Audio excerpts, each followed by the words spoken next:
सोलापूर शहरातील MIDC परिसरात असलेल्या एका कारखान्याला जे आहे ते भीषण आग लागलेली आहे। पहाटे 3 ते 4 वाजण्याच्या सुमारास ही आग लागलेली आहे। आपण सध्या पाहत असाल तर या ठिकाणी 3 जणांचा जो आहे तो या आगीत अडकून मृत्यू झाल्याची माहिती जी आहे ते मिळत आहे आणि 4 ते 5 जण जे आहे ते अद्याप आगीच्या आतमध्ये जे आहे ते अडकल्याची प्राथमिक माहिती मिळत आहे। सोलापूर शहरातील MIDC परिसरात असलेल्या या कारखान्यात जे आहे ते भीषण आग लागलेली आहे आणि घटनास्थळी आपण जर पाहत असाल तर पोलीस जे आहे ते पोलीस दाखल झालेले आहेत। अग्निशामक दल जे आहे ते सध्या दाखल झालेले आहे। मोठ्या प्रमाणात या ठिकाणी अग्निशामक दलाच्या ज्या गाड्या ज्या आहेत त्या गाड्या दाखल झालेल्या आहेत आणि आग विझवण्याच्या शर्थीचे प्रयत्न जे आहेत ते चालू आहेत। एकूणच 3 जणांचा या आगीमध्ये मृत्यू झालेला आहे आणि 5 जण जे आहे ते या आगीमध्ये आज जे आहे ते अडकल्याची माहिती मिळत आहे।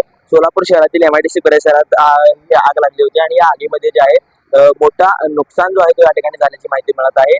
राजनीती न्यूज चॅनलच्या माध्यमातून आपण थेट दृश्य दाखवत आहोत। सोलापूर शहरातील MIDC परिसरात ही आग लागलेली आहे आणि बघणाऱ्यांची मोठी गर्दी जी आहे ती या ठिकाणी निर्माण झाली आहे। या आगीचे लोट जे आहे ते 3 ते 4 किलोमीटर पर्यंत लांब पर्यंत या आगीचे लोट जे आहेत हे लोट जे आहेत ते दिसत आहेत। राजनीती न्यूज चॅनलसाठी मी दत्ता केरे, सोलापूर।